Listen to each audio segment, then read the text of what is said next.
Welcome to Heroes Feast. May we take your order, please? Welcome to Heroes Feast. Tell us what's your fantasy. Pirates are the special. We got gods on the side. Bastards on the daily. All you gotta do is decide. Take your time, cause we got plenty. Just 1 sec, gotta roll a d20. Eat it here or take it to go. Put your earbuds in and enjoy the show. Into the wild, the great unknown, through burning deserts and jungles overgrown, we will fight against all the odds in search of wandering gods. We open on a small town carved into the side of a mountain. It is the town of Promise, a rare permanent settlement in this world, as most people are nomadic. Most days you would find its denizens bustling about, going about their day-to-day errands, from building to building and what have you. But today, most folks are trying to stay out of the wind and rain as much as possible while a fierce storm rages in the skies above. The sky is in such turmoil, it almost looks like a great beast is writhing around in the clouds. We turn now to the Warden's Guild Hall. Despite the dreary mood outside, there's a feeling of victory permeating the air in here. A hunting party has just returned from a successful reclamation, which means necessary materials have been brought back for the town's survival. At the front, we see Dorian. What does Dorian look like? Dorian is a very tall, shrewd-looking figure with a pointed chin, sharp cheekbones, and a very neat, almost military business type haircut. Meaning has like a part on the side and like his hair is combed over. And is controlled to the best of his abilities despite having come just back from a hunt. His garb stands out slightly more above everybody else, being gilded with different types of metals and insect chitin. He has a deep red cloak that billows red from the inside and black from the outside. Very dramatic. Yeah, he's a very dramatic boy.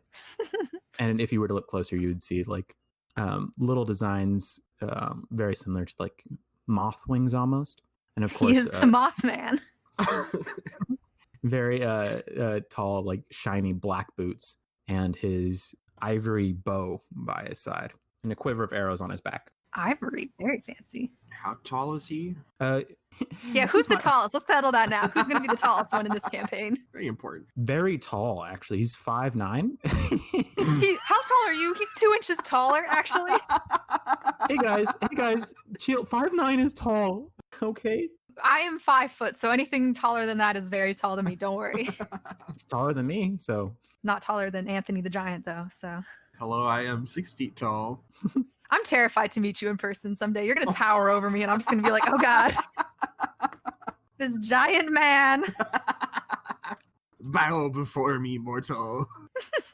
But, yeah, so that is Dorian? Yeah, that's pretty much Dorian. And he has a little bit of an undercut on the side, and a clean-shaven face. Oh, and I forgot to mention, his eyes are completely black without any whites. What's it called? Sclera? That's the term? Without any sclera, yeah. And that's like a more common feature for people living in Promise. Yeah. For you, the listeners, this is normal. But yeah, so the commander of the Wardens approaches you. He's an older man, shorter than you by a decent amount. He also has black eyes like you.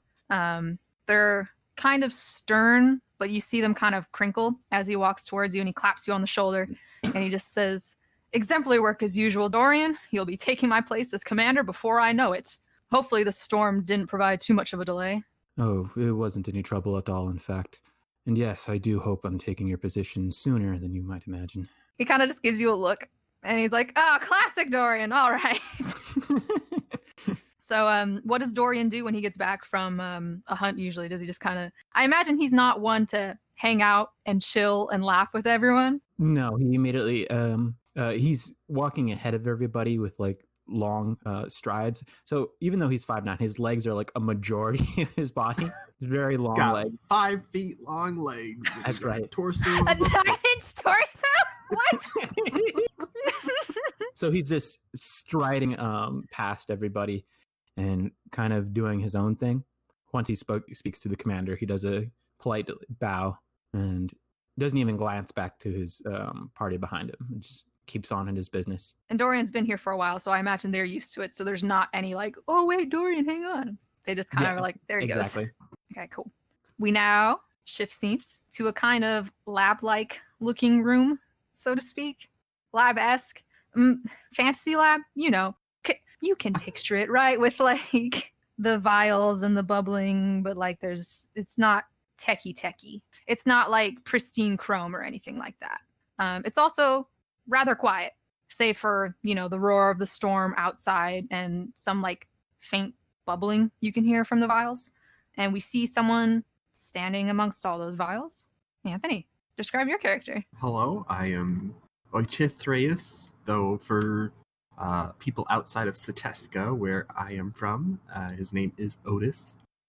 He is a significantly taller individual at 6'2", taking some serpentine and piscine features. He's got like kind of scales kind of dotting his face. They're all like shimmering blue and like kind of indigo navy.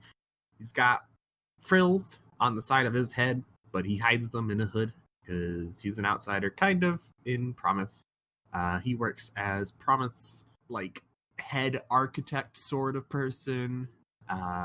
He most of the time just wears like some simple robes over like a tunic, displaying the sort of insignia of Promise on like one chest location.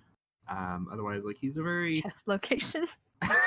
like the breastplate, I guess, or whatever you want to call it. I don't know, like that little breast pocket area. I don't know what you'd call that chest location. Yeah, it was a funny wording and I had to call it out. Sorry. But yeah, he's a very simple fellow in the way he dresses. He doesn't try to call too much attention to him. Not nearly as gaudy as Dorian, it sounds like. Yeah. You know, Dorian's got all the gaudiness covered. So he's just wearing like a dark blue hood and cloak. Kind of covers most of his person. Excellent. Toying with some stuff right now. That's when you hear a knock at the door. You would know them as being Ebba. It's a woman you usually work with. She's got like some note paper she's kind of scribbling on as she waits to be acknowledged at the door. She's got her hair up in a bun. She also has the characteristic black eyes of Promise.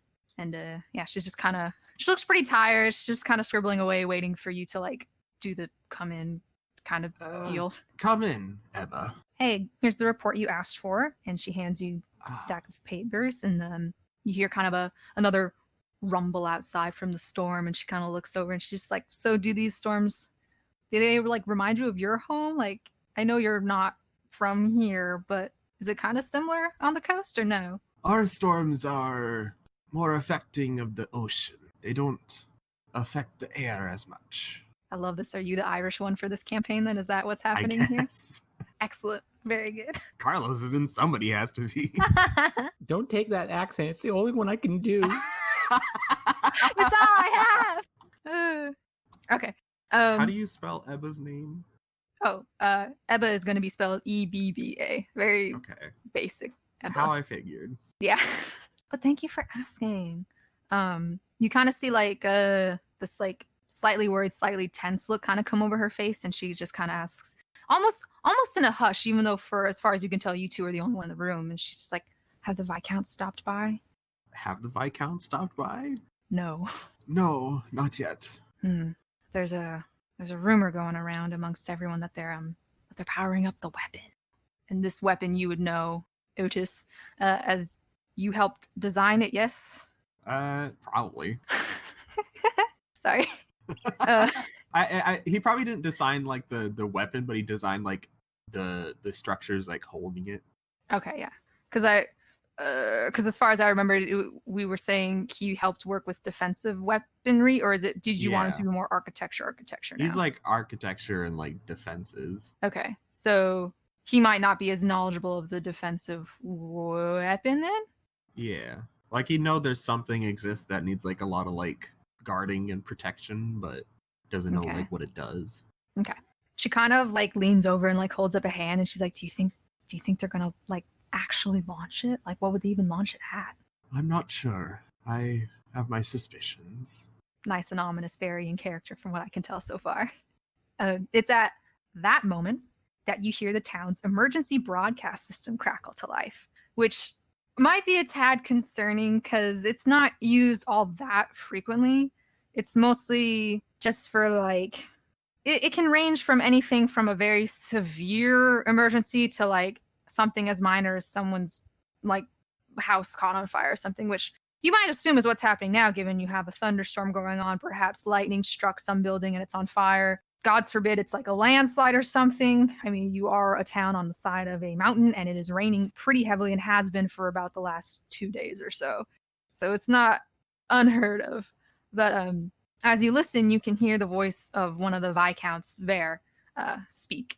And their voice rings out from the broadcast system and it says, "Citizens of Promise, please head to the southern field below the town. All is well. Please remain calm." And they repeat that line a few more times before the system crackles once more and falls silent. Otis, what are you gonna do? I suppose we must evacuate, Emma.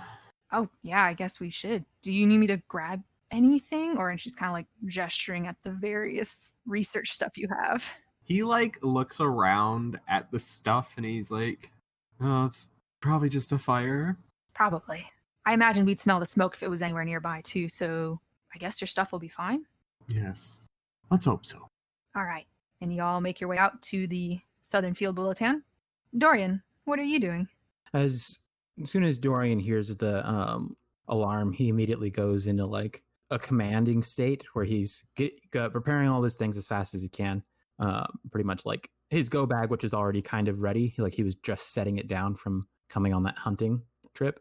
Grabs his bow, restocks his arrows, and then starts heading out to. I don't think he would head to the southern field. I think he would look for where all, like if he's trying to notice where all the commanders are going, where are the people in charge, because that's who he wants to associate himself with. He wants to be involved, rubbing some elbows with everyone and stuff. Yeah, he's trying to play the field, so to speak. All right then. So Otis is heading to the southern field. Dorian, let's see, where are Does he see anybody like that he recognized, like the commander or anybody from like the inner court? As you head out from the guild hall, you do see the commander, but he's more directing everyone else to the southern field as per the Viscount's instructions. So if you want to head over and speak to him, you may. Yeah, I go over and speak to him. And say... Nothing. Excuse me, commander. He just goes over there and just stands kind of ominously, and the commander's like, "What do you want?" Just at his like left shoulder, looking like, yes, indeed, command them. But what does Dorian actually say? Yeah, he goes up to the commander and he's gonna kind of stand in front of him, almost getting in the way of like his commanding, as if Dorian is like more important. Excuse me, sir, but do you know the nature of this alarm? I know as much as you do. Vare says we need to evacuate. We're gonna evacuate until they say what they need us for. Yes, that is for the common people. Yes, but what are we doing? Well, I'm going to direct everyone there and wait for further orders. I haven't seen any of the Viscounts nearby, so as far as I'm aware, they might be dealing with something. Someone needs to watch after the people while they're in the field. So that's what I'll be doing. Yes, and I shall take a command over the people. They will be fine under my leadership. Which is under my leadership. Right, Dorian? And he kind of like eyes you down. Yes, commander. The people shall be fine under your leadership as I command them. And he's going to take off. It's very funny to me because it's very much like fucking Dwight from The Office, like assistant manager, and was like assistant to the manager. Like that's exactly there's a couple of inspirations for him. There's like Pete Campbell from Mad Men, Dwight from The Office, and like Levi from Attack on Titan. There's a lot of things. Anyway, yeah, he's going to leave to have the last word. Okay, good on him. All right. So y'all kind of weave through the town. The town has been planned to some extent in that you have to think about where you're going to carve things into a mountain. So it's not just all higgledy-piggledy homes wherever, but it is, it's not on like the traditional kind of grid system that we associate with cities nowadays. It's more like old-timey Europe, like things were kind of put where they needed to be, so the streets and towns are very kind of meandering. There's also not like transportation, really, because you all just are in this town and you are only ever in this town. We got roads and we got alleys. That's the thing. Yeah, I was gonna say, it's like you don't really have like roads like wide like on our sense, but like if you've ever been to an old European town, picture that, where it's like wide enough for maybe like 3 or 4 people ish, because cars weren't a thing and horses aren't really a thing for this town. What? You mean horses aren't mountainous? What? I suppose you guys could have really dope large goat mounts perhaps, but also given your god in this area, it's far more likely you'd have very large bugs. Like very large beetles or stallion shaped ants or what have you. But also in the major port of town, no, that's not how that word works. In the main center of town, it's mostly just foot traffic. There's not really mounts or other things. So all that to say, you're all kind of meandering around. It's very much like when fire drill was called in school and everyone's just kind of all evacuating to the same area. And like you hear some murmurs and some whispers and people being like, oh, do you know why we're evacuating? Blah, blah, blah. Is it because of the storm? Is something happening? You know? But it seems more, let's do the first roll of the session and the first roll of the campaign. Let's roll a perception check. Let's do a vibe check, I guess, basically. Got it. True. As Dorian is making his way through the town, he's kind of like lightly commanding people where it's clearly unnecessary, but he just wants his voice to be heard. Like, you there, don't mind your stuff. They have ordered you to evacuate. Leave now. Like as you see someone like packing things or something like that. I imagine this might be a common occurrence for the people of Prometh, or at least those who work in close vicinity with the wardens. So I'm sure most of them just kind of give you like a friendly nod and like, yeah, yes, Dorian, will do. Already doing that, Dorian. Thanks. Otis, feel free to also roll perception. Are you doing traditional dice? Or are you going to do the roll 20 rolls? I didn't know you wanted me rolling too. So. No, that's fair. Yeah, both. 12. Because you're both kind of getting a vibe for the crowd. And I got 17. I don't know if we had said it out loud. It's fun to learn about what improvements you guys have to your ability checks. I know I already peeked at your guys' sheets too, and like Otis has like a fucking +8 Arcana or some bullshit like that. So it's just like, holy fuck. It's fun to see where you guys get your ability checks and where you don't. As in, for example, the +0 to perception that Otis has. Very, very judgment of you, honestly, to not perceive. He's a very detail-focused person, not a big picture person. Valid. But I'll say with those roles, you guys do kind of get the general vibe as being like, there's no out-and-out panic. So if something terrible did happen, it either didn't happen where the general populace is, or no one's been made aware of it yet, or perhaps it's a drill. You guys have been known to do that, but usually they do say it's a drill. But yeah, mostly it's just kind of everyone's just kind of buzzing and humming with curiosity, because, you know, what the fuck is it? Is it a fire? Is it a landslide? Did some beast come into the town somehow? I don't know. Is it related to the storm? Everyone's just wondering. Everyone's just whispering. With a 17, do I notice anybody that looks like a little bit more disheveled, like a little bit more worried or something? Not out on the streets, no. Okay. Your eagle eyes don't quite, or your bug eyes, I guess, don't quite pick up on anything yet. Dorian, what do your bug eyes see? I'm looking for anybody who's like slightly too panicky. No, actually here, yeah, I'll say this. Even though Vare, the Viscount, was the one who made that announcement, you don't see them anywhere, and you don't see any of the other Viscounts. So, oh fuck. Albanto.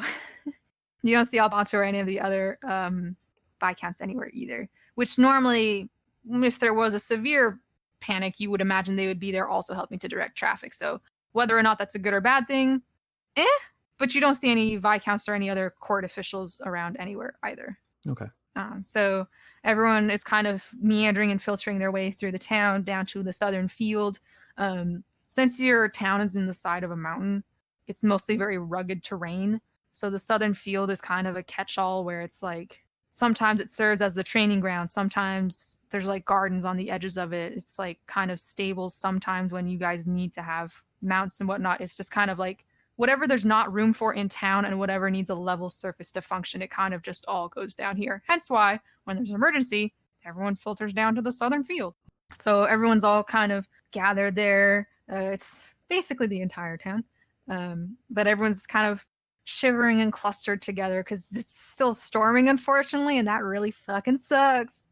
But, you know, it is what it is. So there's some confusion and worry and whatnot because people are trying to figure out what the cause of it is. No outright panic yet, though. Dorian is still trying to like command them. Quietly and quickly, everyone, and remain organized. We will be doing a count of heads soon enough. This will be a civilized evacuation. To nobody in general, just to like the crowd as a whole. I've never had experience with like a girls' dormitory or a boys' dormitory, a la like boarding school, but I'm getting very much like the head boy vibes from Dorian, where it's just like he's been given this little minutia of power and he will use it. Yeah, he's running away with that little bit of power. I will say, we'll go back to your previous perception roll of 17. You also don't see Pelagus, your leader, anywhere either. So, as far as you can tell, it seems like in your mind of the chain of command, it's just you and your, oh my god, did I not give your commander a name? Holy shit. Commander, that's his name. Fuck, I did not give him a name. He can be Charles, I guess. He would have picked his own name. What name would he have picked? Commander. Because the commander's trans, so I'm trying to think, like, in this fantasy world, what would a trans man name himself? And okay. 1 second while I go to my favorite naming website. To fill in the gap a little bit, Dorian is, as soon as he doesn't notice any of his commanders or higher ups around him. I'm the higher up now. Yeah, there's two conflicting ideas. Is like, I'm the one in charge. I'm the highest in command. This is good, as it should be, and as it soon will be. And the second thought that starts creeping into his mind is, oh God, where are the upper echelon? Where's the inner circle? Are they talking without me? Are they talking about me? What's happening? What am I missing? Jealous. None of them are there because they all had to have a meeting to talk about Dorian.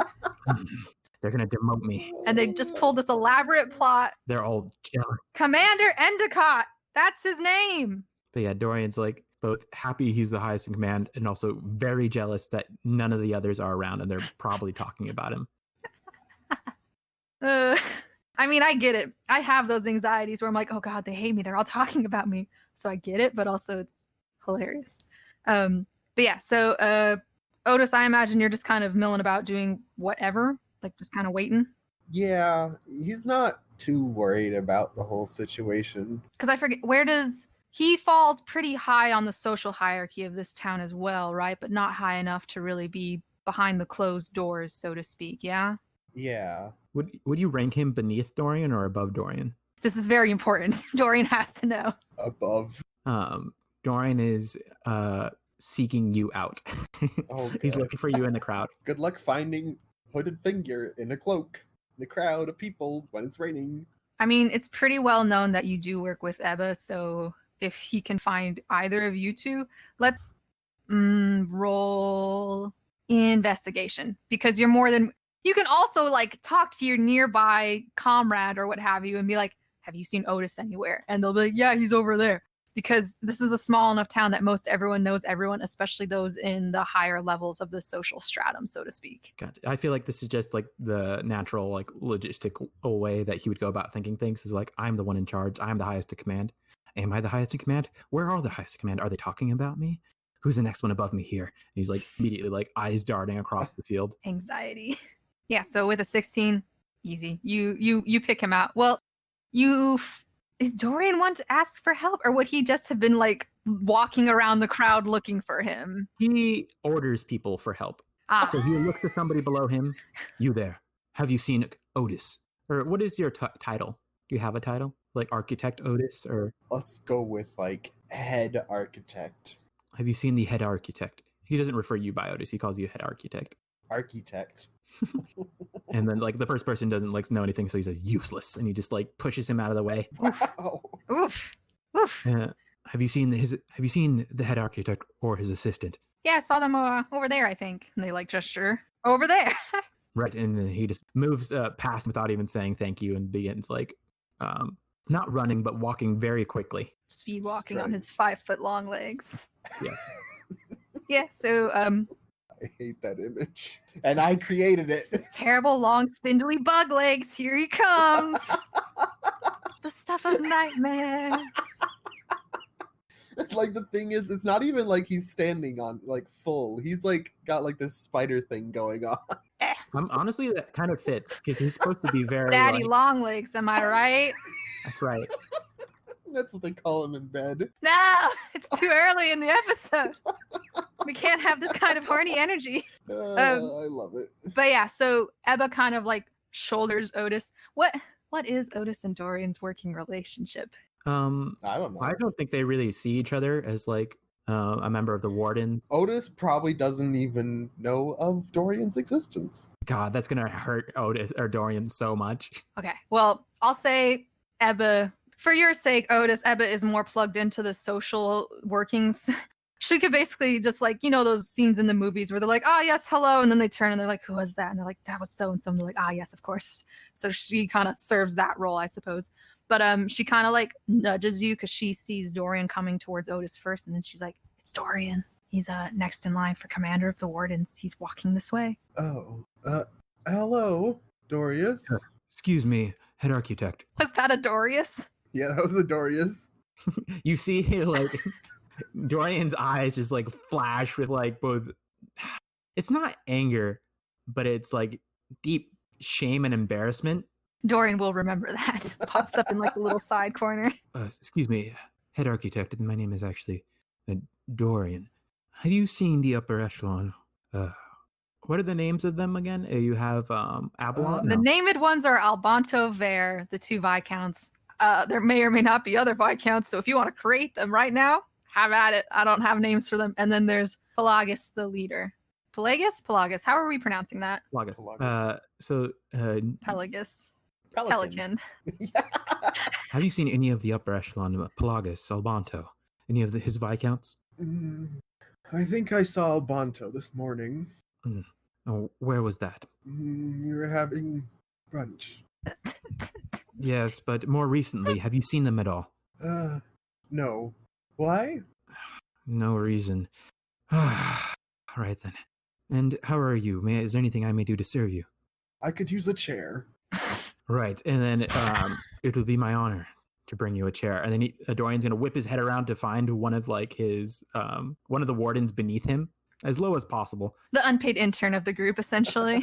Whips his head, finds him. You there? Get the head architect a chair now. But we were supposed to evacuate the town. I said get him a chair. Did I stutter? Okay. Just gotta run off back to town. Because Otis is almost 60. Oh, an old man. Okay. He's an old man. That makes your old man voice more... I understand it now, I guess, is the point. I was just like, oh, very raspy. All right, cool. So wait, no. So Otis is like 60 then. Dorian is young-ish? Dorian's youngish to be in command. He's like 26, 27. So 27. younger than you might expect someone. So my age. Yeah. Every character ever is 26. So imagine like, I don't know. Oh my like, God, that adds such another fun layer to this. I'm so excited already. This is so good. Okay, sorry. Please go. So as like a young next in command, people like have low expectations. So he tries very hard to make up for his age. Delicious. All right, so One for Ebba, too. Yes, right, of course. Excuse me. And he just whips his head around, finds another like junior warden. Ebba kind of leans over and she's like, "Sir, I can stand. I really don't mind." You there. Head architect's assistant Eva needs a chair now. But what about, we can't go back into town. There's an emergency. I don't care if you lose all your limbs and come back rolling on the ground. You better have a chair in your mouth when you come back. In my mouth, sir? In your goddamn mouth.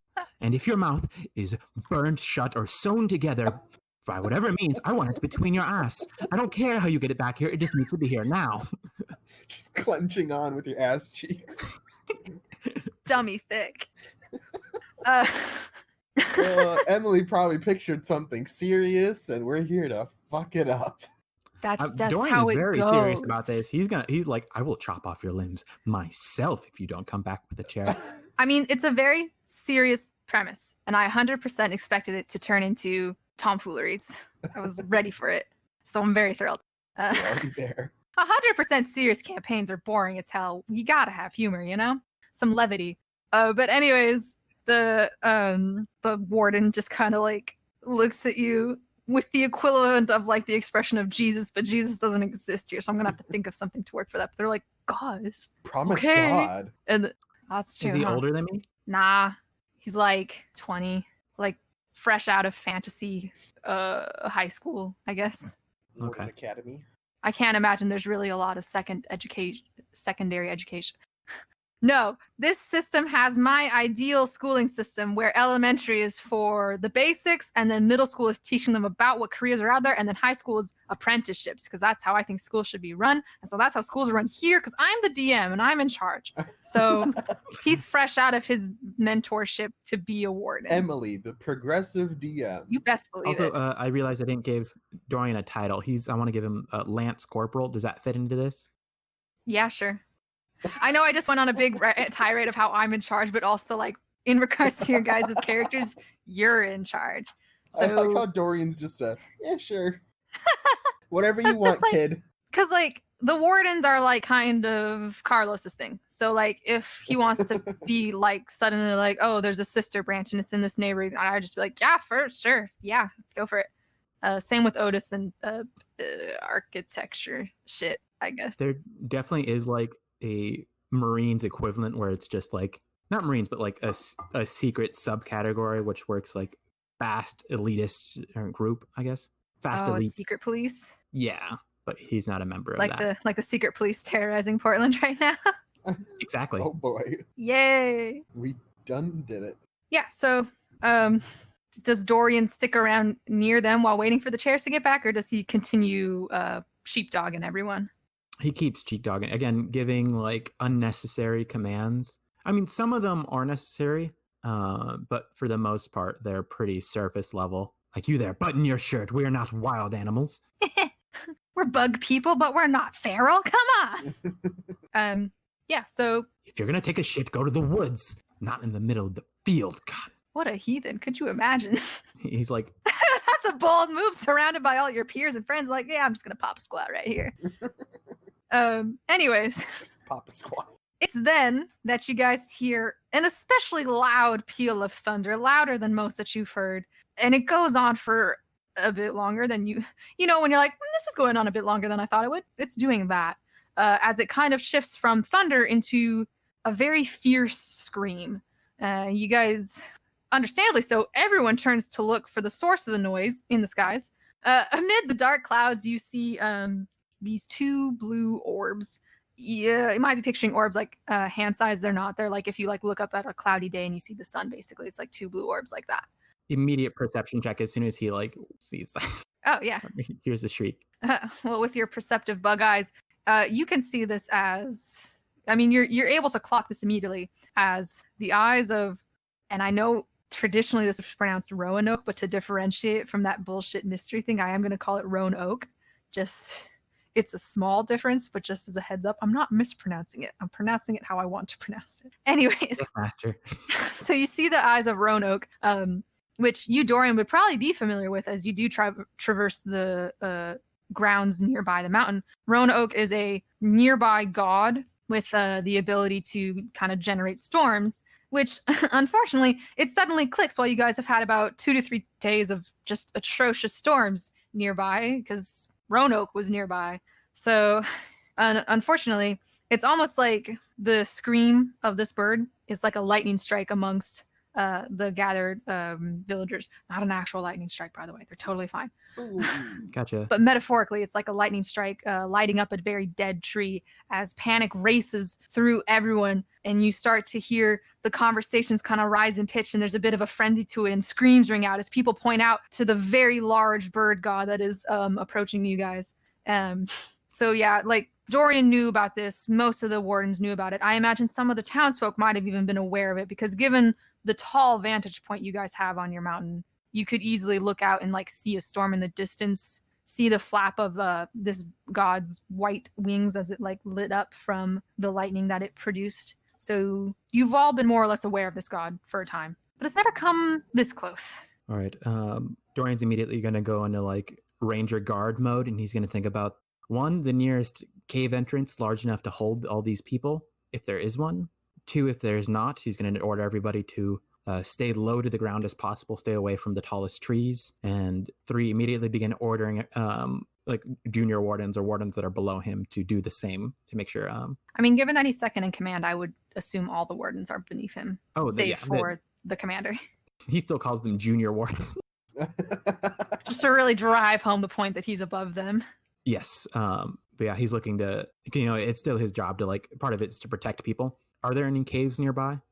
That's a great question. Like How common are caves in mountains? I'll say there's not like a cave per se, but there's definitely like an overhang. That doesn't work as well because it just could hide some people in it. The Roanoke is approaching you guys from the opposite side of the town, if that makes sense. So it's like if you're like standing in the field looking directly at the town, and then beyond the town and the mountain is where the god is. So he's not upon you all yet, but like it's approaching. It's getting close. Dorian starts beginning to shout commands, telling everybody to get as low to the ground as possible and bow before the god of storms. There will be lightning and rain, but as long as they stay low to the ground, away from tall objects, a majority of them will survive. Wow. A few of you may die, but that is a sacrifice I am willing to make. A majority of you will survive if you follow my commands. You there, junior warden, go watch the south end. They cannot hear me. You got it. And Do a little salute. I pull warden to the left of me. You grab the upper class, any that you may find. I want any related to the royal court. Were you about to say upper echelon again? Yeah, I was about to say upper echelon again. I was like, I can't say that again.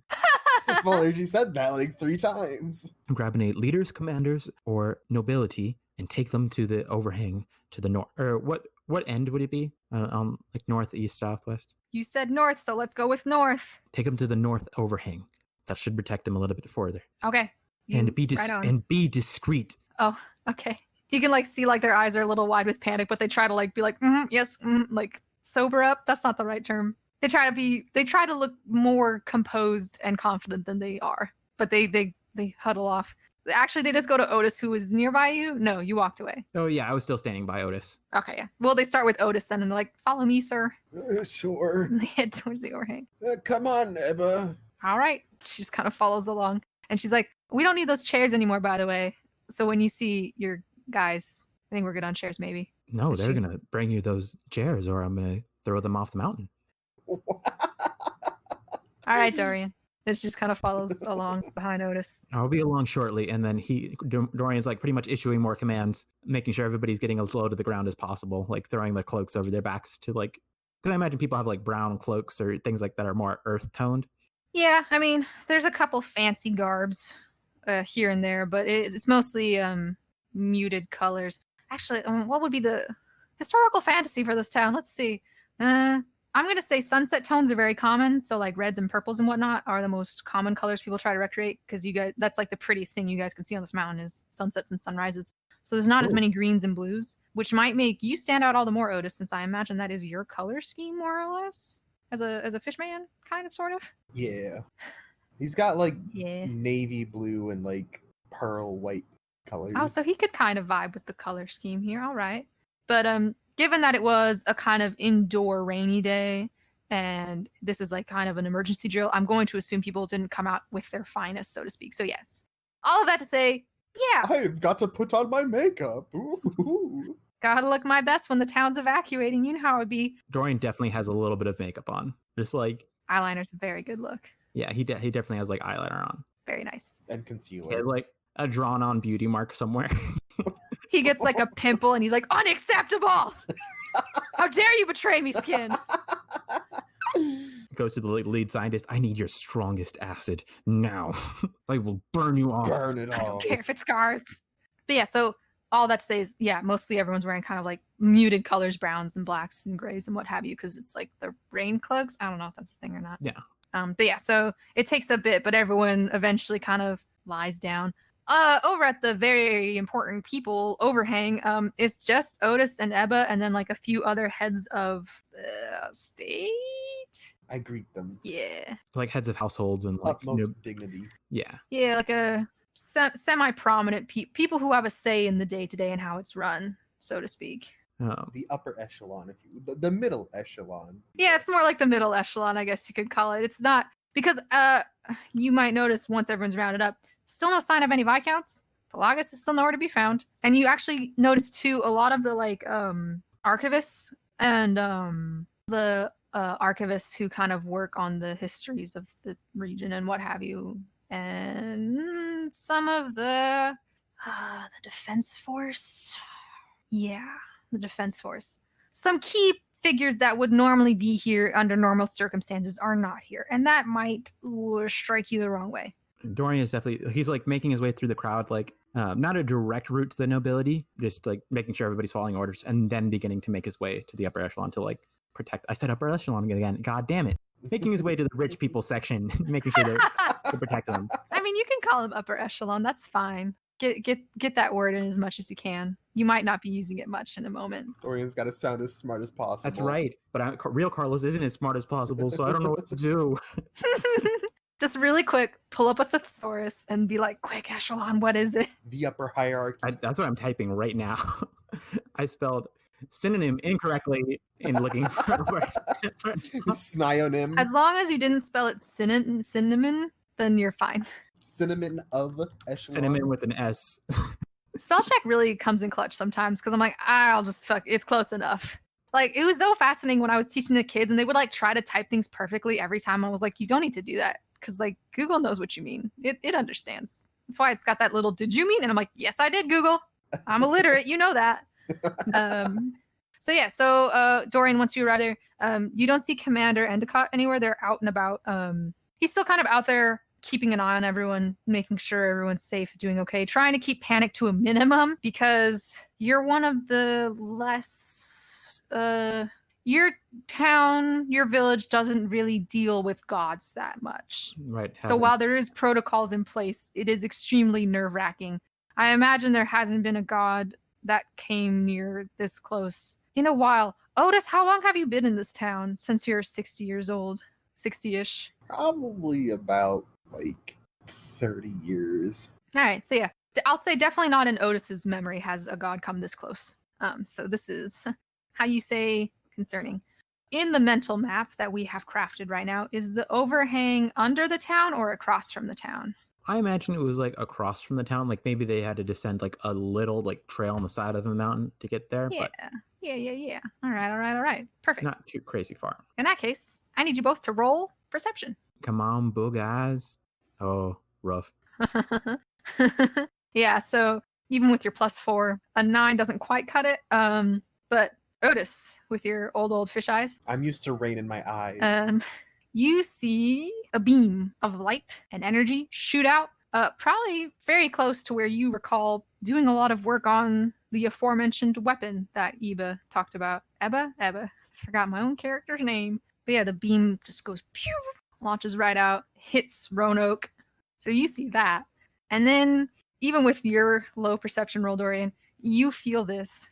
Everyone feels it. You feel it before you even really hear it. But it's like a rumbling coming from deep within the earth. And then you hear a sickening crack echo across the plain, and all eyes turn to watch horrified as your town, your home, splits in half. The fractures splinter out, and buildings start breaking off and crashing down the mountainside to the valleys below on either side. Your home is... How's the overhang looking? Overhang's looking all right, but little rocks are falling off, and there's a lot of shaking. The overhang... You had me scared because I was like, was this a mistake? Kills all the nobility. Guess what? You New fucked up. characters. Consequences. God, that would be fucked up of me, wouldn't it? No, the way I'm envisioning it is the mountain town of Prometh was kind of like in the mountain peak, and the field below is kind of far enough away that it's not really part of this mountain, so to speak, you know? Okay. Like if you can picture a mountain range.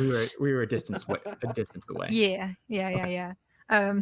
So amid all this chaos, you can barely hear the screams of your fellow clanmates as the mountain essentially explodes before your very eyes.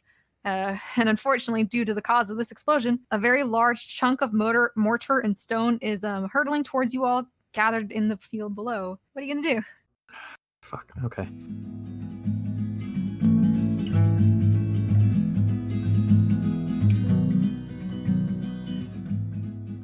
Howdy folks, it's your friendly neighborhood DM Emily here, back at it again with a new campaign. We hope you like what you hear so far and that you're excited to dive further into this world, because I know we're all very excited to share it with you. And speaking of sharing, if you haven't done so yet, please consider sharing our podcast with a friend, a relative, a significant other, a coworker, your DoorDash delivery person. We're too poor for advertising, so word of mouth is the best way to let people know about our podcast. You can also let them know about our Twitter and Instagram account. Both are at Heroes Feast Pod. All lowercase, no underscores, no dashes. Where you can follow us for updates on when the newest episode has come out. And if you haven't followed us there, I recommend you do so as well. Our Twitter is also where we announce any upcoming events or fun activities we're hosting, so keep an eye out for those. And finally, don't forget to rate and review us on iTunes, Spotify, or wherever else you listen to podcasts, or if you're listening on YouTube, like and subscribe. All right, I think that's everything. Thank you again very much for listening to our podcast. We really appreciate it, and we hope you enjoy listening to it. Now, with all that out of the way, let's get back to the action.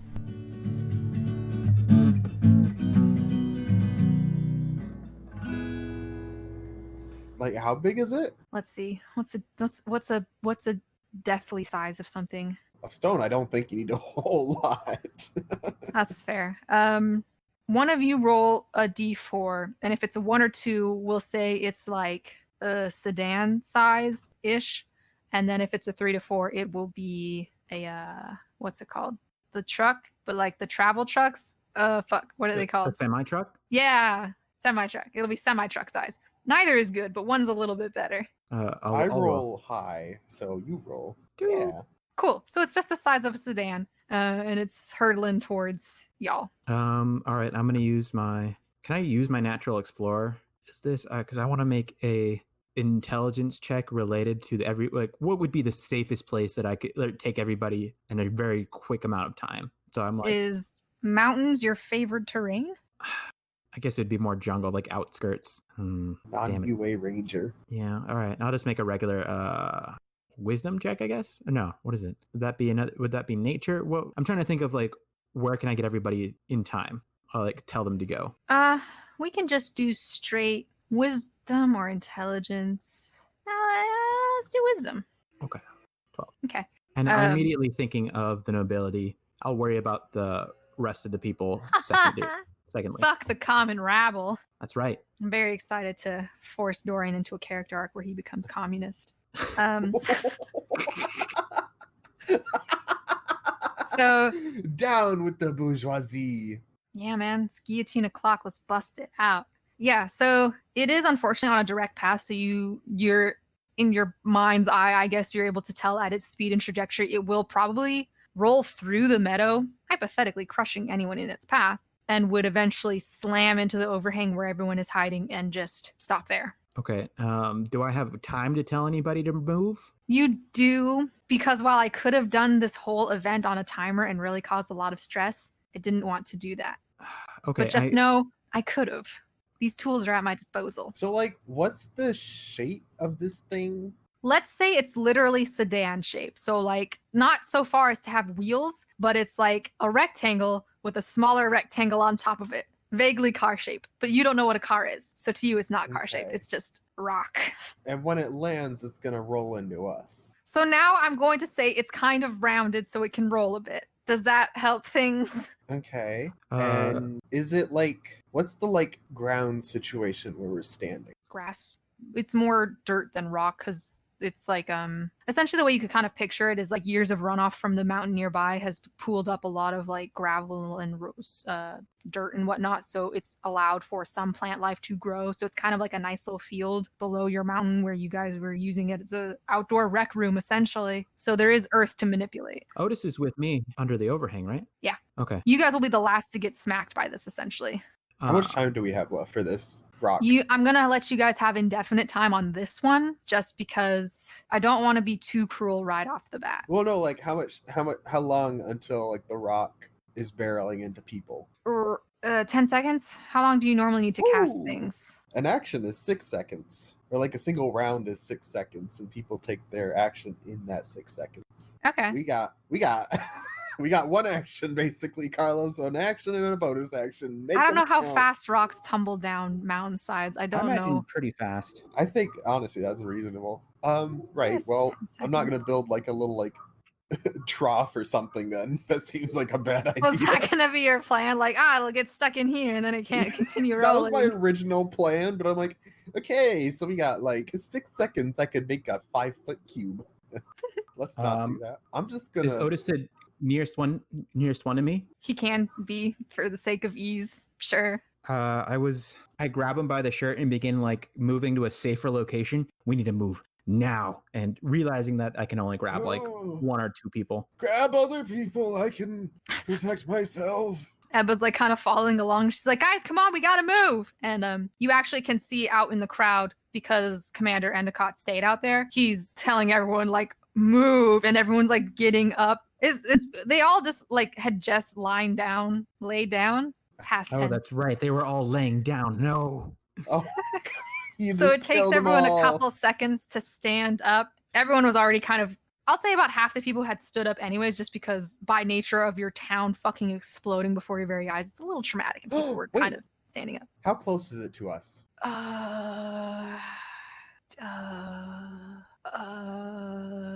Like 30 feet? Okay, I take a chip of the fuck is that? Micah? What the fuck is mica? It's a rock, isn't it? Okay, I take that then. And I just kind of like give it a little clap and I cast shatter on the stone Ooh, okay. Wow. What does that do? at 3rd level. So it takes this damage. It takes 17 damage. You killed the stone! Yeah. But yeah, you cast this god magic of yours and the stone shatters apart. Yeah. It's like I like flash freeze it Ooh, with thunder. that is a good visual, yeah. I'll say too, with the amount of damage you did, you shattered it to the point where most chunks are not much bigger than a watermelon, I guess I'd say, which granted I know is still fairly big, but like it's big enough that it might not do as much damage. Squish. I've turned it from a single big shot to a shotgun blast. Yeah. Yeah. So Sounds good. let's see. I think I am going to roll a D100 and we'll see how many people are injured to varying degrees. Roll high. Murder. Don't have to worry about the town exploding if everyone's dead. Natural disaster. All right, yeah, so Damn. amid the terrified screams at your home essentially disappearing before your very eyes, you also hear some anguished screams of pain because they've been hit with smaller rocks, which is probably better than the silence of everyone being smushed under a giant boulder. Can I roll perception to see how many people were hurt? 22 people are hurt. The degree to which they have been hurt is going to vary from person to person. Honestly, that's a 78. That's passing. I'm fine with that. We got a C on this rescue mission. Yay! They're not dead, are they? They're fine. Let's roll a D20 and see how many people might have accidentally died. Nat 20. Only 4 are dead. Okay, cool. We don't know that though yet. 20 out of 22 are dead. But no rocks made it to the nobility, right? No, I'll say by the time it reached you guys, it was mostly just like some dust and pebbles and shit. The heavier rocks kind of hit the further side. Roll perception. The poor people. Dorian specifically. Dorian's like in the middle saying, well done, head architect. Excellent. You managed to see the quiet, I've already forgotten the voices I did for them. The first junior warden coming back with a chair, watermelon rock. He's dead now. How's the chair? It's covered in brain bits and blood. Well, So he's one of the 4 that died. All right, the options were death or bring the chair, and I see he chose death. All right. This is on him. he was too slow. There was no hustle in his step. If he had been faster, he would have avoided this. So there's still a lot of screaming going on because now people are like, oh my God, are you okay? Blah, blah, blah. Because, now some people have like rocks on their arms and terrible bruises and bleeding and stuff. And your home's destroyed. And in the wreckage, to everyone's horror, you see your god, the long dormant Promise, emerge from the wreckage of the city, kind of given a shimmy as all these other rocks kind of tumble off of it. And its exoskeleton is lit up by flashes of lightning in the sky. because your god is vaguely millipede, centipede-esque. I don't know the difference, and I don't remember which one we said. We could say centipede. He has like, instead of like a bunch of tiny legs, he has like a few bigger ones, but it's still a lot of legs. More than most creatures have. But yeah, so you see the long dormant form of your god emerge from your home. It lunges forward and grips Roanoke in its pincers. And a terrible shriek tears out of the beak of this very large bird god before it kind of falls eerily quiet after some gurgling.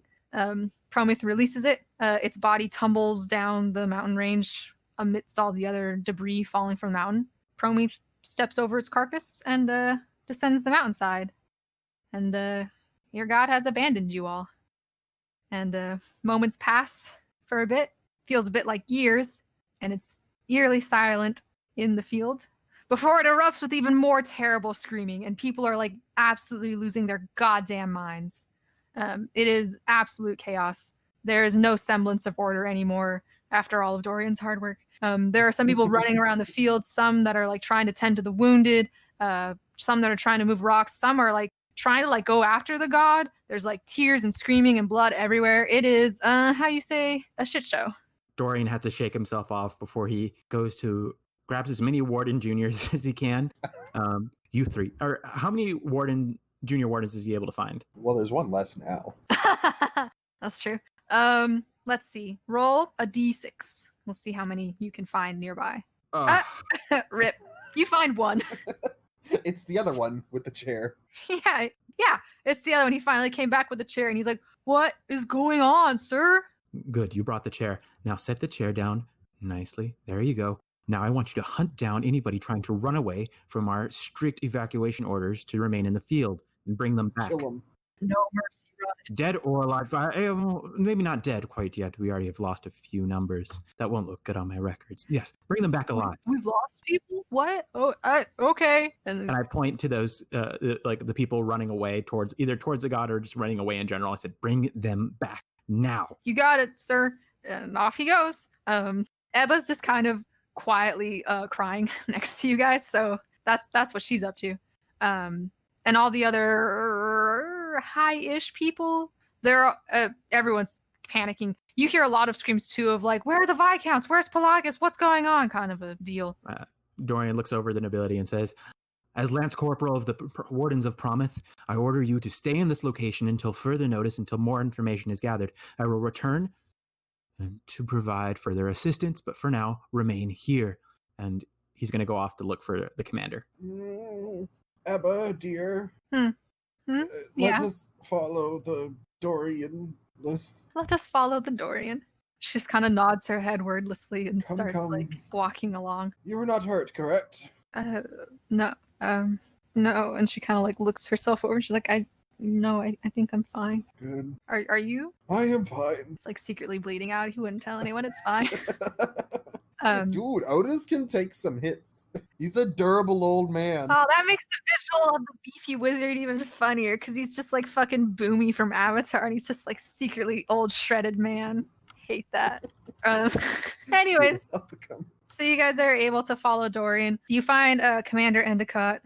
He's kneeling next to someone whose ribs are crushed in from a very large, not one of the watermelon-sized rocks, but like a pretty big rock. And they're just kind of wheezing and trying to breathe with their collapsed lungs while Commander Endicott is kind of like holding their hand. He's like, shh, it's okay, it's fine, blah, blah, blah. So that's the scene before you. I kneel down, bow my head to the commander.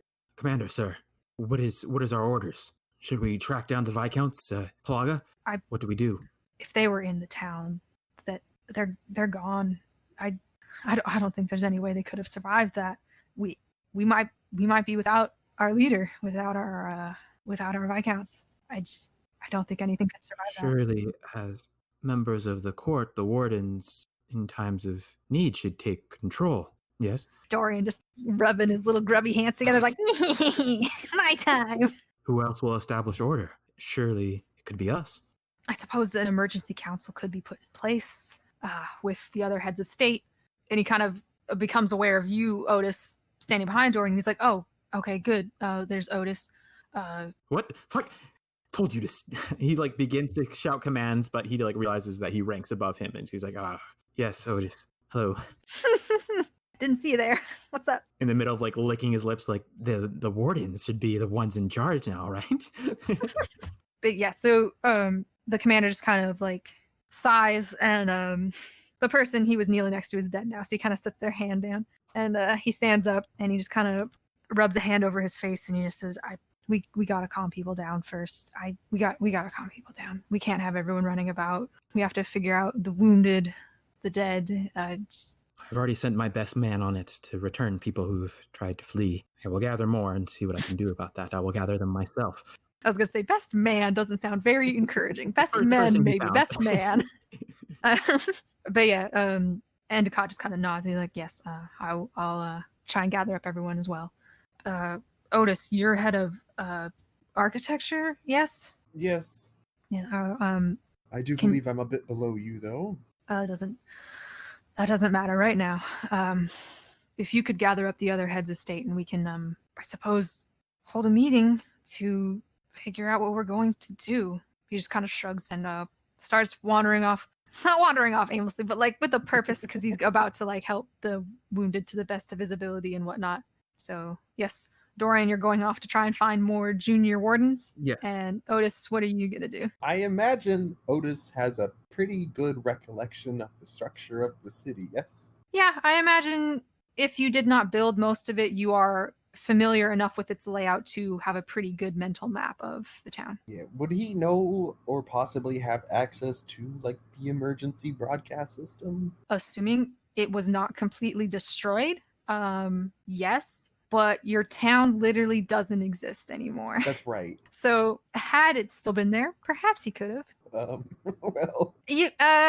That one volcanic eruption, Mount Helena, where it just like totally destroyed the side of the mountain, is essentially what happened to you guys. So hypothetically, more of you should have died, but I'm feeling benevolent. So, but it's essentially like that, where now the top of your mountain is completely leveled. It just is not there anymore. Is there like a emergency evacuation point for the heads of state? It was this field, which you are all currently in. Oh, good. We don't have like a special like bit. Gotcha. I'm just gonna follow Dorian. He seems, I'm not gonna say capable, but He seems plot relevant. I will follow him. I am very capable. He does look very much in command, whether that's like... he's determined. Is he thriving right now? Is this his ideal scenario? Yeah, chaos where he can like rise to the top.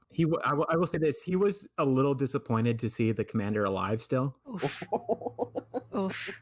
I'm very tempted to have it where like the commander views you as a son, and you're like a shitty son with like a knife behind your back, like, "Hey pops, how's it going?" Stab, stab. But that's where he was raised, control or power by any means necessary. But yeah, Ebba at your side, Otis is just like, I'll go round up the heads of state, I suppose, if you want to keep with Dorian. Yes, that sounds good. Do we have like message stones with each other to keep in contact or something? Not yet, but maybe at some point you'll pick up some stuff for communication.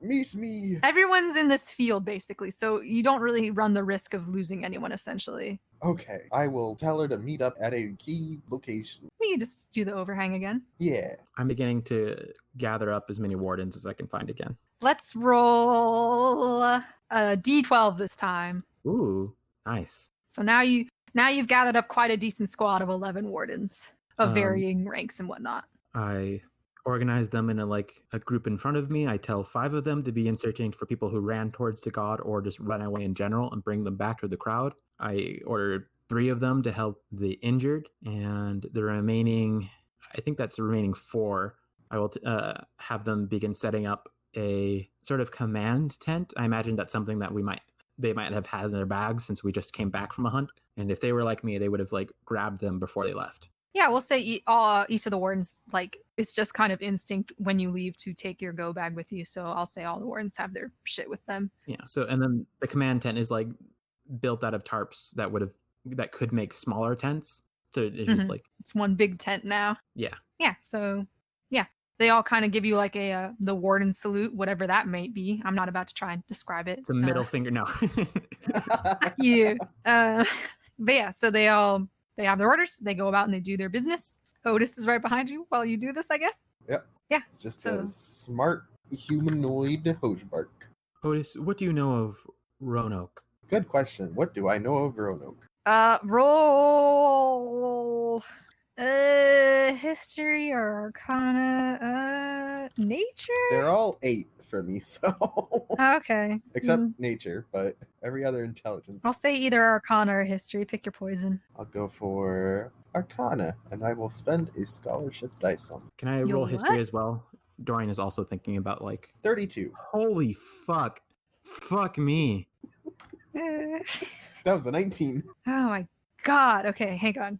Give me a second. I want to know his birthday. I want to know his social security number. I want to know where he is. I want to know everything. Okay. Hang on. Oh, it's the one you guys wrote the least information for. Ah. Okay. Emily's just like, oh shit, dude.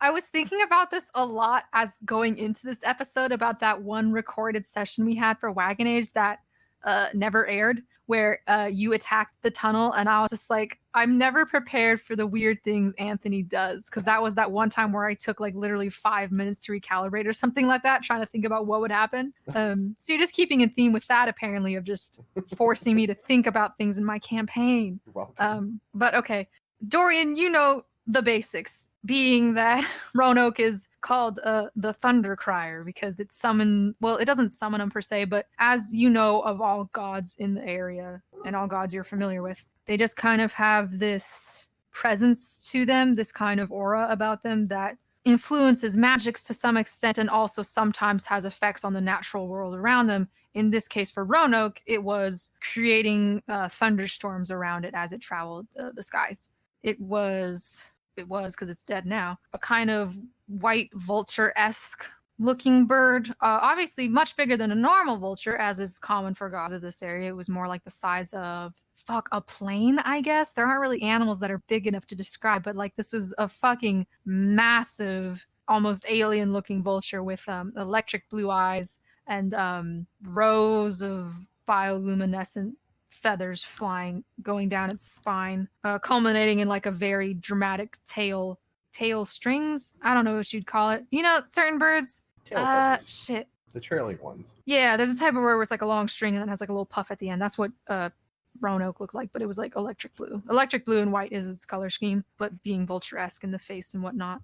It was frequent there's 3 or 4 gods in the area that you guys were aware of because of your vantage point on the mountain. You could see them traversing about. So Roanoke was one of those ones that you were aware of, and you would always see it flying off in the distance. And you could, when it's raining far away and you can see it far away and you're like, oh, it's raining over there. It was like that. But then amidst the clouds, you could see Roanoke and you were like, it is its storm right now, not just a random storm.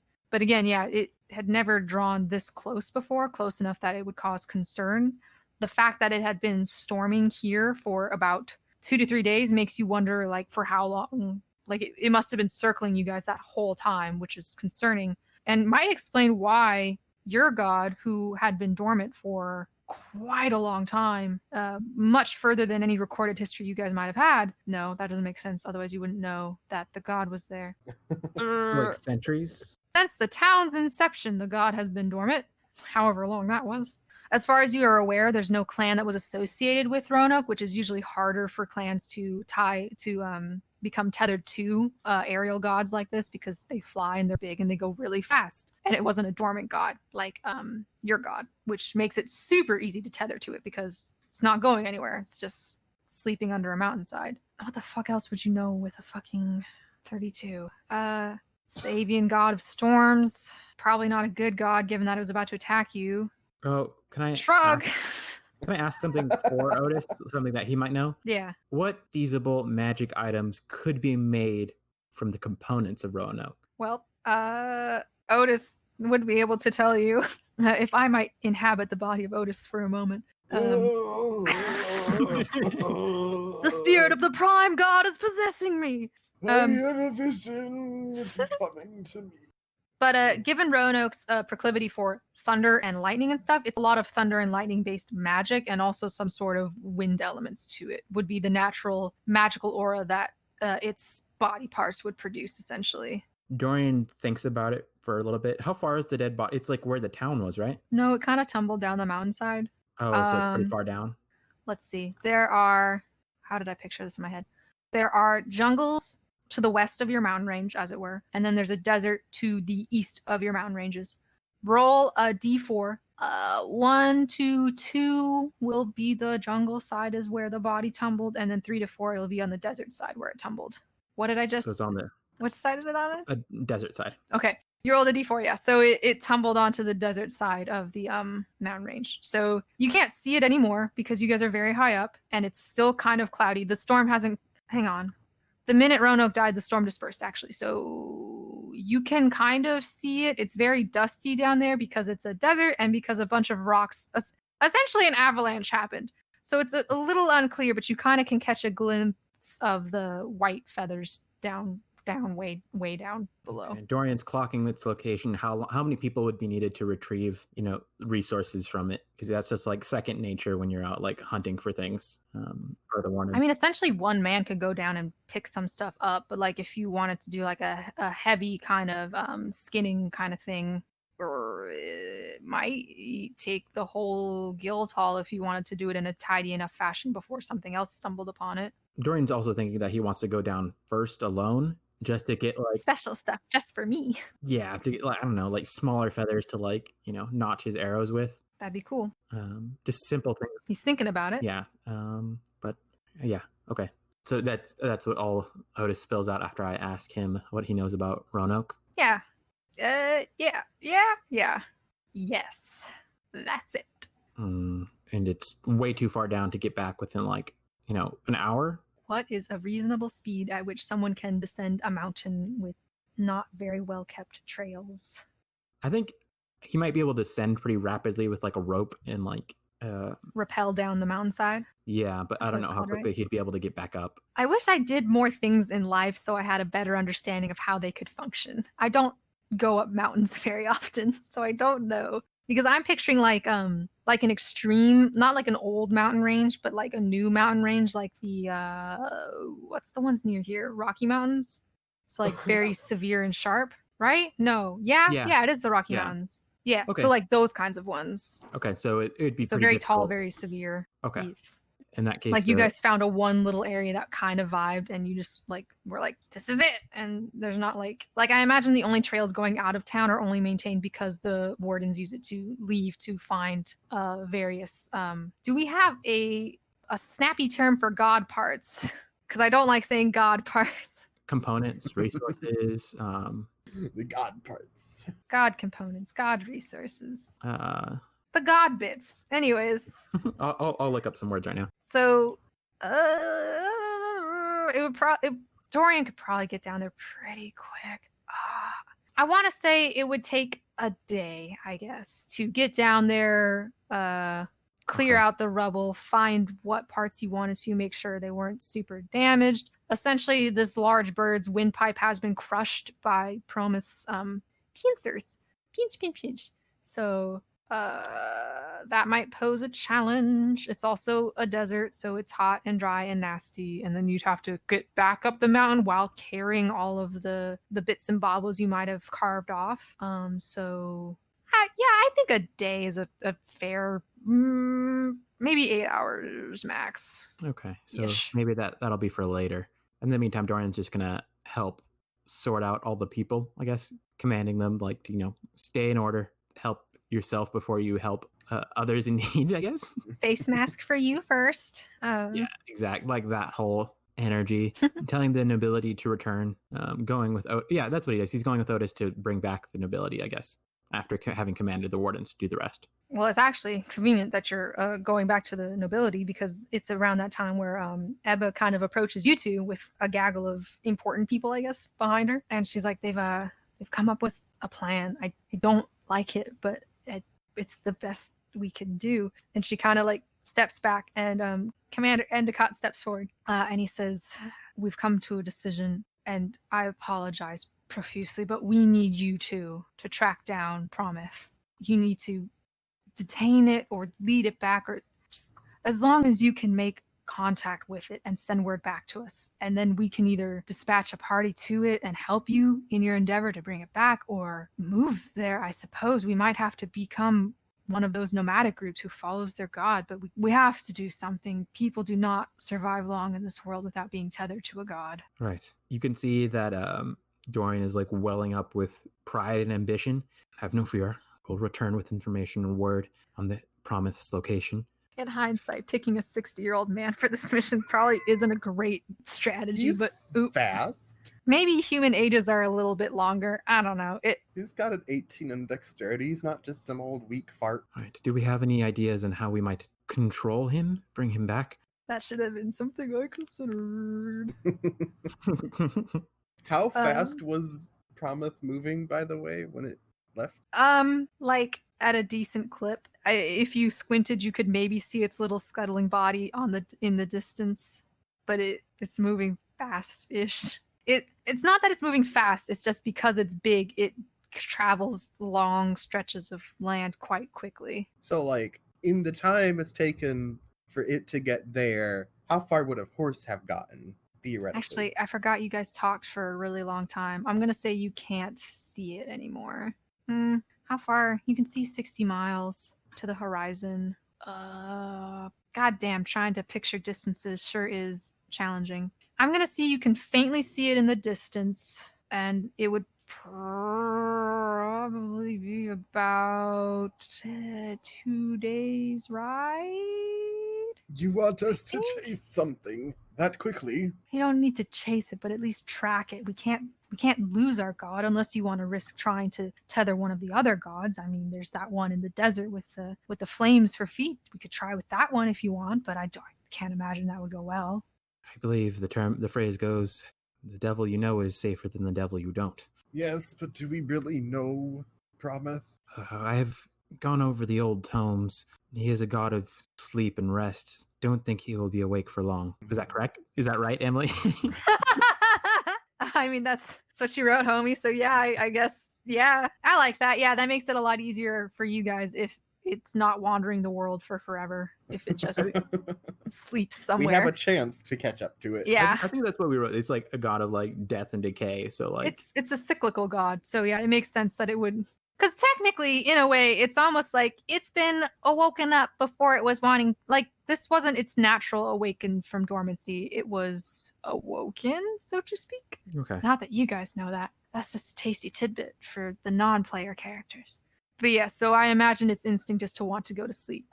Yeah, because if it's only been in dormancy since the town's inception, let's say the town's like, what, 200 years seems to be long enough for people to forget their history, it seems. So, well, let's say the town's America 200 years only old. needs like 20. So, yeah, we'll say I like the 1,000-year on, 1,000-year off period. So technically, Prometh still needs 800 years of sleep-ish, more or less. So there's a good chance it's going to go back to sleepy somewhere. So essentially what it boils down to is you guys just need to track it, which hypothetically shouldn't be too hard because it's a very giant centipede thing and it's leaving very big footprints and whatnot. So in theory, a simple task. We'll travel fast if it's a minimal group of people. We're just sending you two. We can't afford to send any more, especially with the Viscount and Pelagus gone. And you hear one of the other states say, they're probably dead. And Nicot's like, yes, thank you. We have to, I don't want to say hold down the fort because that sounds very modern, but I can't think of another expression. So he is going to say, we're going to hold down the fort here and send word back to us when you've made contact. And he pulls out, sending stone. I was trying to think of like a cool version of it, but sending stone works fine. And he hands it to you, Dorian. Right. Trust that this will be done. And I put it in my bag. Will we receive supplies? Of course, whatever you think you might need for your travels, we're more than happy to supply. Assuming we can afford to, of course. There are a lot of wounded here we need to take care of. Well, actually, if I could just complete my spell book, that'd be very, very good. I mean, potentially. Well, your libraries and whatnot have kind of died, so... I doubt anybody brought books with them. No. You could have brought your research, Otis, but you didn't, so... I'm kidding. I didn't want to actually think of what you had in there anyways. So I didn't either. I mean, they're more than She just able. pulls out like a whole ass sheaf, and it's like, oh, Surprise! They can definitely supply. I mean, I imagine Dorian has most of what he needs for road life in his go bag. But for Otis, they can easily get you like a sleeping bag and like some food rations. Dorian grabs a junior warden by like the scruff of his neck. Give me your bag now. What? But it's my bag. I rip off the embroidery name that's on the back. Not anymore. Throw it on the ground. My mom made me that patch. wow. The only people that matter to you are me and the commander. I am your mommy now. Now get out of my face. Dorian's definitely got some mommy problems, daddy problems. Okay. He's the rogue of this campaign. Are you crying? Give me 50 push-ups now. And Akas's like, Dorian. Dorian. Yes, He's yes. like holding up yes, his ma'am. hand, like, calm down. And he's like, I appreciate your enthusiasm, but we can handle the supplying. It's fine. And he picks up the But bag and sir, I've already ripped off his name. We're ready to go. The sooner we leave, the he better. hands it back to the junior warden. I'll get the supplies to you. Don't worry. Just give us a moment. And Whatever. And he just like tosses the bag to the ground. Whatever, mom. it's so delicious. So delicious. No, he doesn't say whatever to the commander. He says, yes, commander, and like slightly bows. Yes, commander. No, he's not sarcastic to leadership at all because he's trying to get more power. Gotta kiss ass to rise to the ranks. You know how it is. That's right. Try and find a better ass kisser. You're not gonna find one. A good ass kisser and a good ass kicker. He can do it all. Get you a man who could do both. So, yeah, after the heads of state and what have you kind of disperse, obviously the medical unit is in full swing right now as they try to tend to the wounded and bury the dead, I guess. There's another dead one, unless I want to include him as the fourth one. I don't know. Anyways, the general panic seems to have calmed down, but most people that you look at just look from a range of either furious or distraught or just shell-shocked, just fucking nothing. And after a few moments, a warden returns with a different bag, not a warden, what's the term? Sanctioned? Regulation. Not a warden regulation go bag, but a go bag nonetheless that has supplies and stuff. And they're like, here you go, sir. And they hand it to Otis. Thank you. And Ebba's just been kind of hovering around you guys this whole time, not really engaging, but she kind of comes to the front of the group, I guess. And she's like, I suppose if you guys are ready, you can head out now. What mounts survived? Great question. Were any brought to the field?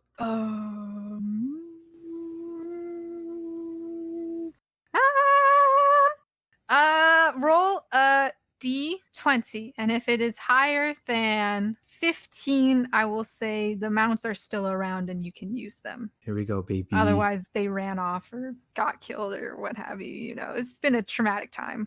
Damn it. That's an 8. Yeah. The mounts are outskis. Unfortunately, it wasn't just your townsfolk who were injured in the blast from the stones. It was also the little garden areas, the little kind of like training corral. Gardens. Yeah, those are kind of trashed, and the stables that held the mounts look like there's trash too. You unfortunately see one dead carcass of a bug mount. Bug mount? Yeah. Rhino beetle horseman A thing. riding beetle. Riding beetle. It's smooshied under a rock. But It's the other ones tearing. have escaped from the Help me. destroyed stable area. Basically, shit's fucked. Well, that's disappointing. Ebba dear, hmm I leave my life's work to you. Well, sir, hang We're not on gonna now. Die, old man. Or he forgets that you like. I do not expect to die in the next 50 years. I'll have you know, Darius. My I name so love this gag. is Dorian. Okay, Smarius. Ebba, Now he's just You- being an ass. you you He's just continue laughing the to work. himself about a sick burn. You continue the work to figure out how to contain a god while I'm away, yes? Of course, Hmm. you have my word. You have my I will word. return. I would certainly hope so, sir. I don't want to do this by myself. Don't worry. She gives like a shaky smile and a thumbs up, and she's like, "Good Good luck, I guess. I give her a pat on the shoulder. Thank And you. to you. And then you guys leave. Yeah, I guess I salute my If you have commander, no final business, I suppose. I'll What give the you fuck that is his option. name? Dorian. Dorian. Just literally cannot remember his name. Yeah, because his nickname isn't on the Discord. So I'm like, I